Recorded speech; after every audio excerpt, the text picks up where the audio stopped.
it play and call it work.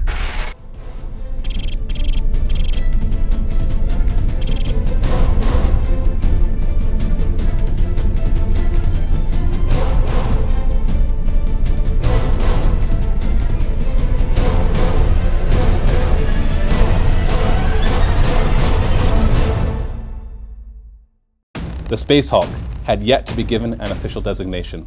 For now, the Mechanicus referred to it as Beta Gamma Tiberius. The Hulk was notable not only for its sheer size, but also the number of different craft it consisted of.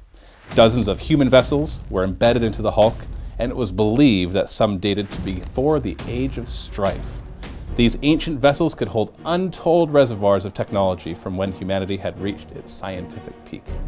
This revelation led to a swift response from the tech priests of the Adeptus Mechanicus. A fleet was dispatched immediately from the nearest Forge world and made best speed towards the recently emerged Hulk. The arrival of the Mechanicus Armada was greeted by a fusillade of punishing firepower.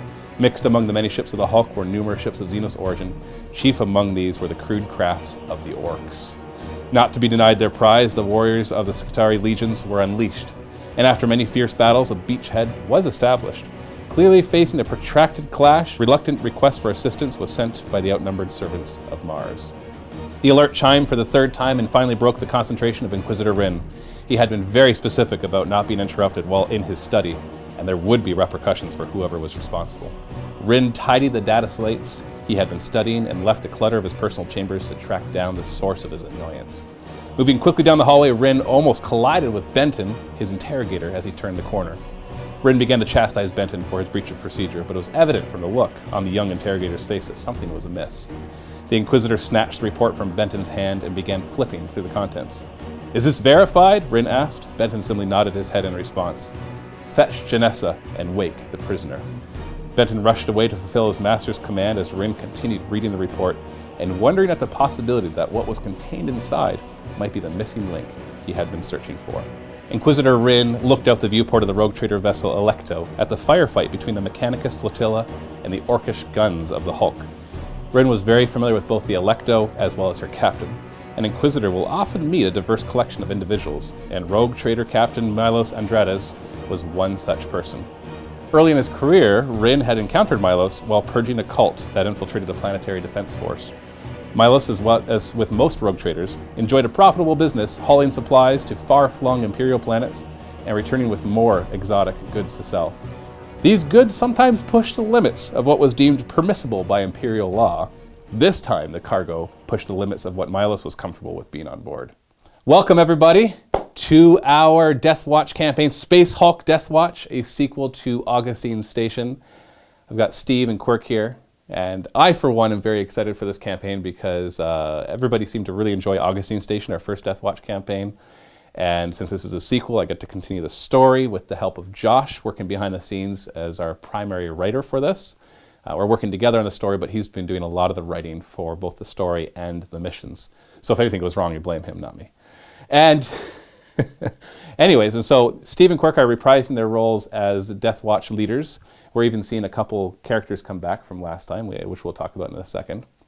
And this is going to be a series of missions involving a Space Hulk Deathwatch. Space Hulk with a Deathwatch. Thank you. That's the name of the thing. So Space Hulk Deathwatch, which of course you've already seen in the story time that we've presented so far.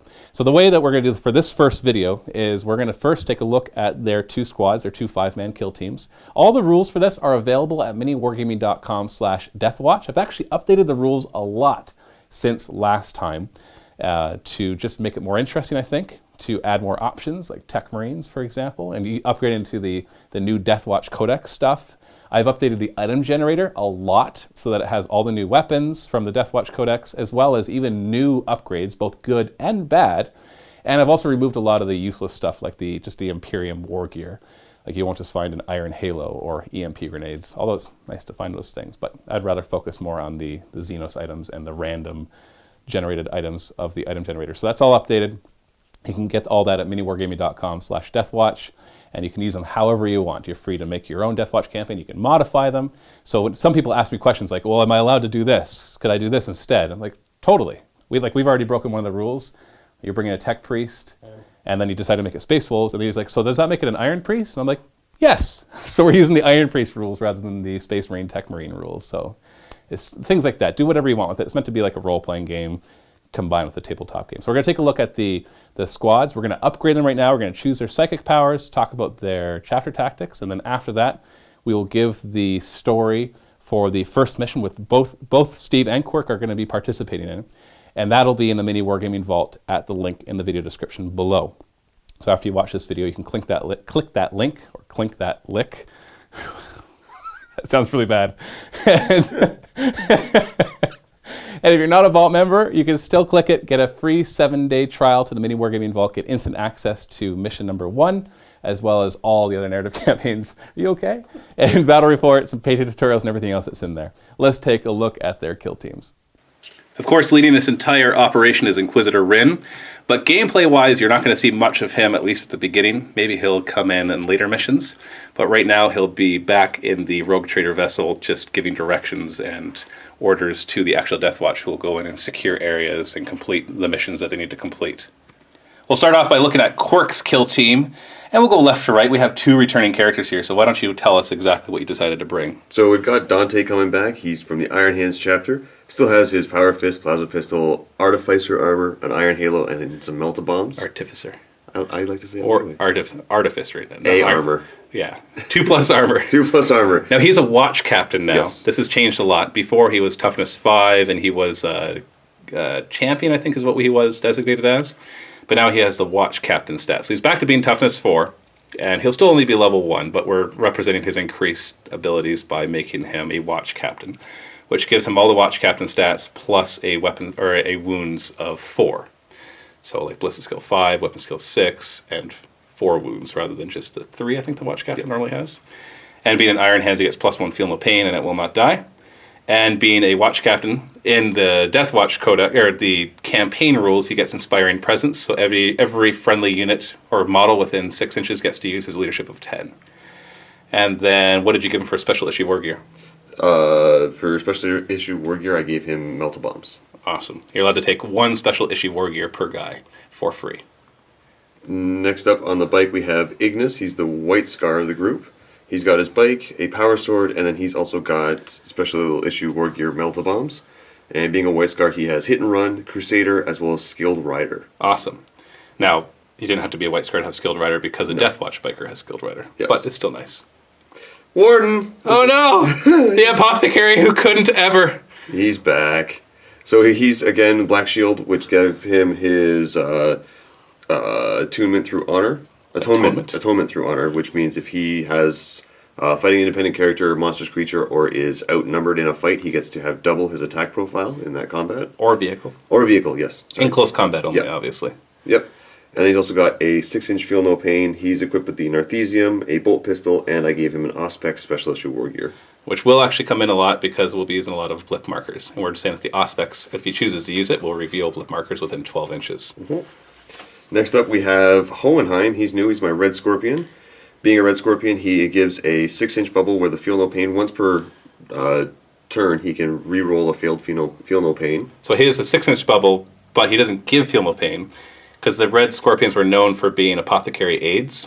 And so you could actually get apothecaries in like your tactical squads. And so for this one instead, he'll help somebody who already has Feel No Pain get to re-roll it, but just once per phase, right? He's got to stand behind Warden and pat his back. You got this, You buddy. can do this. You can do it. Just don't mess up. He has a Power Sword, a Combi Plasma, and then Special Issue War Gear. I gave him digital weapons. And of course, we're not using mission tactics because they have their own chapter tactics. Yes. And then lastly, we have Alphonse, who I'm going to call Al for the rest of this game. He's my Imperial Fist. He has the Bolter Drill Special Rule, and he's carrying a Infernus Heavy Bolter, also carrying a Special Issue War Gear Auspex. What's his second weapon? He just has a bolt pistol. Just a bolt pistol, okay. Yeah. So, Infernus Heavy Bolter, bolt pistol, and an Auspex. Awesome.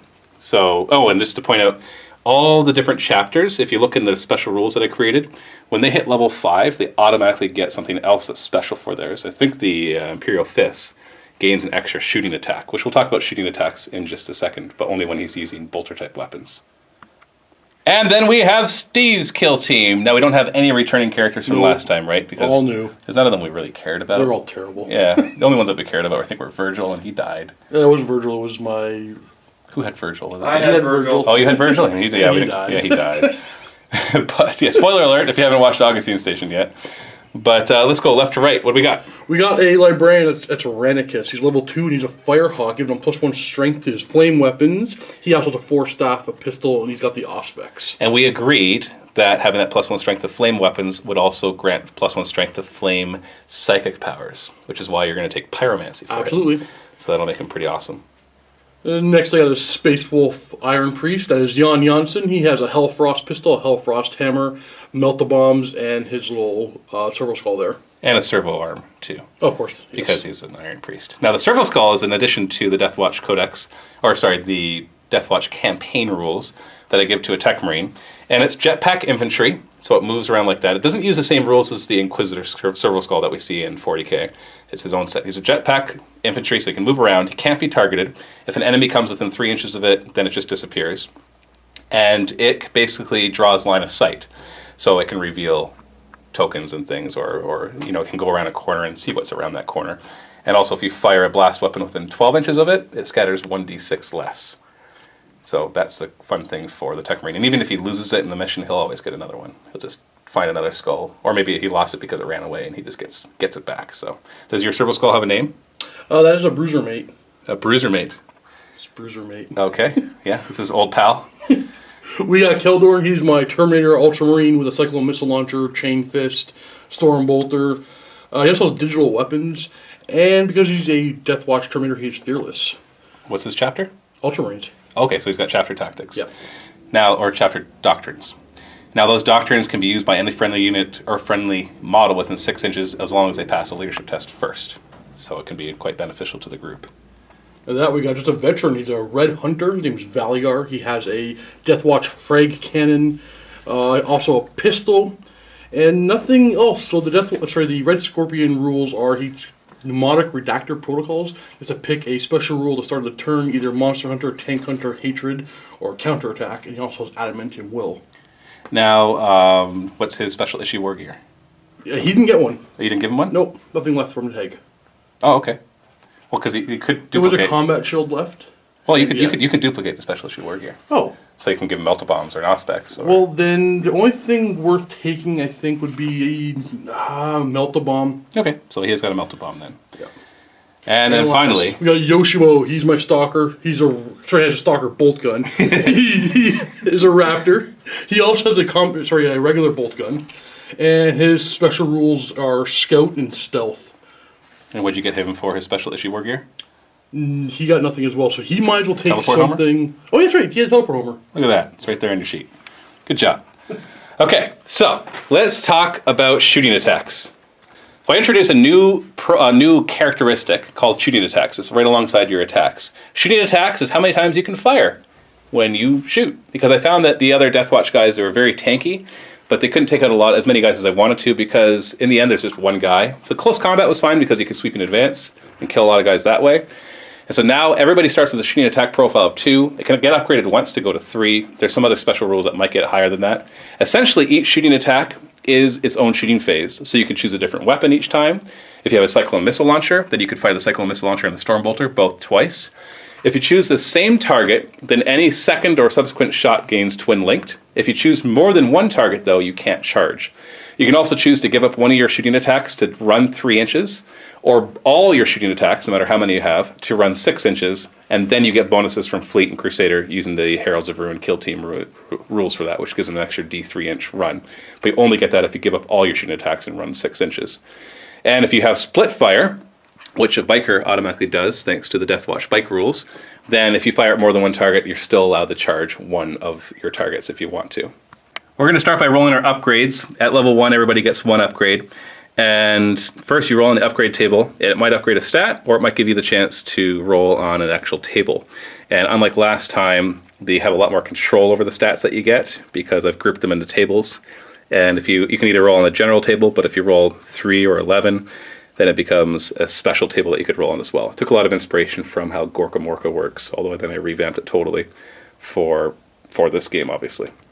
So left to right, let's start with Dante, 2d6. He rolls a 7. So that's +1 to pretty much any of his stats. So let's randomize it. Roll a d6. We've got the order in front of us, so I'll just tell you what it is. 5 is weapon skill. So now he's weapon skill 7. All right. Oh, wait, no, sorry. Each stat has a maximum, and weapon skill is 6. Okay. So you get to reroll that. 2 is shooting attack. Oh, so he's got 3 shooting attacks. Sweet. Then Ignis, what is he going to get? That is a 7, so once again, the same thing. So roll random. 6 is leadership. So he's leadership 10. And Warden! Oh, a double 1 or double 6 lets you choose anything. Meaning you can choose the result of the 2d6 and choose the result of any randomization. So you could just upgrade a stat, or you can pick anything from any tree that you're allowed to pick from. Apothecary. What you choosing? Quick Learner. So Quick Learner is an odd upgrade, which is one of the general trees.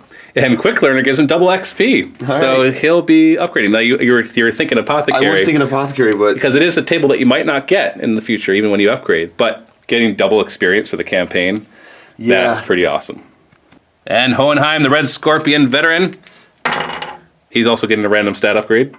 And it is 1, which is attacks. Ooh. So +1 attack, and looks like he's a close combat guy, so he'll like that. So he's up to 3 attacks.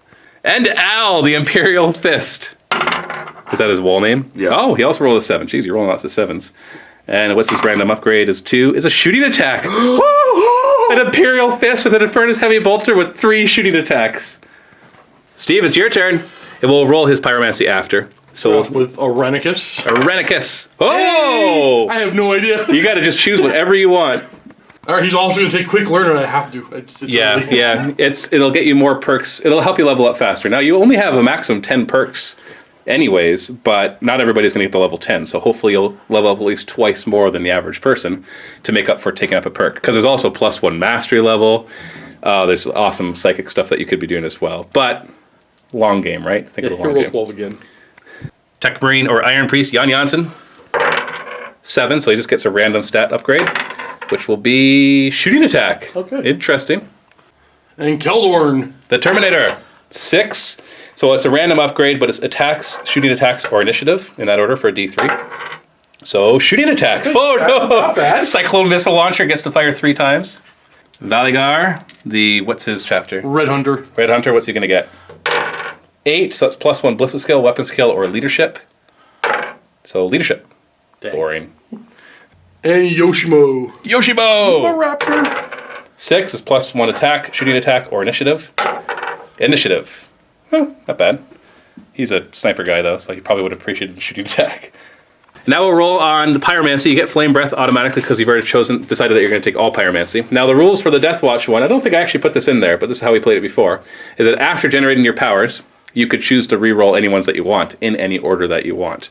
Because you're going to be stuck with these powers for the whole game. So I want to make sure that you at least get somewhat what you want. So you got Flame Breath because you're Firehawk. It's a strength 6 AP4 Soul Blazing template.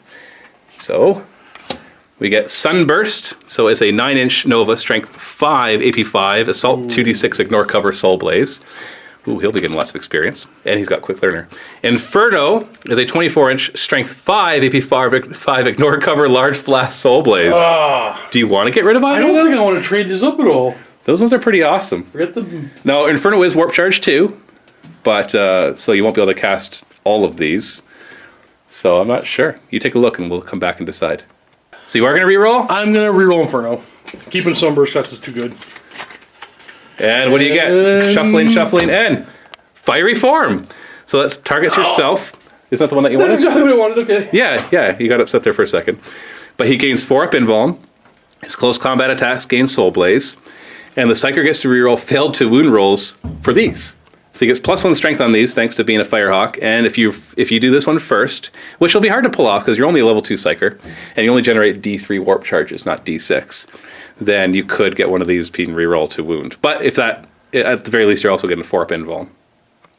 Now that we've got the kill team sorted out, all the upgrades done, the psychic powers chosen, we're going to talk about the first mission. So first I'm going to give a little bit of a story, and then I'm going to talk about the mission, and if these guys have any questions, they're free to ask them. And then you can click the link and go and watch that first mission, which should be a lot of fun. It's using this board, obviously. Deathwatch Captain Dante finished the final consecration of his war gear and walked up the boarding ramp of the Corvus Black Star. Inquisitor Rhyn had tasked him and his kill team, which in this case consists of all 10 of you, he's the one ultimately in charge, with securing an Imperial vessel that was attached to the Space Hulk. The hope that was that the ship would act as a base of operations and allow the kill teams to push deeper into the Hulk. What specifically it's about, actually, is that there's one ship in there that is still partially intact. Most of it has been crushed by the weight of the rest of the Space Hulk. But thankfully, the teleporter array in this huge Imperial cruiser, it's not like, the cruiser itself is not anything special. It's maybe just a few thousand years old. It's not like from the Horus Heresy or Age of Strife. But it has an intact teleporter array, which requires an immense amount of power, which is why your little rogue frigate doesn't have one. And getting yourself deeper and deeper into the Space Hulk, hunting down whatever it is Inquisitor Ren is looking for, is going to be a lot easier if you can use teleporters, and not just on Terminators. Because once you have the teleporter array, it would allow all your guys to then, during the next missions, to teleport forward into them. And if you don't get it, it'll force you to take a longer route, more dangerous routes, and have to find places where the Corvus Blackstar can drop you off, or you're just going to foot slog it through who knows what. So, important mission, but even if you fail it, it's not that you can't get further in, it just means it'll be a lot harder to get further in. And the challenges will be even harder than they would normally be.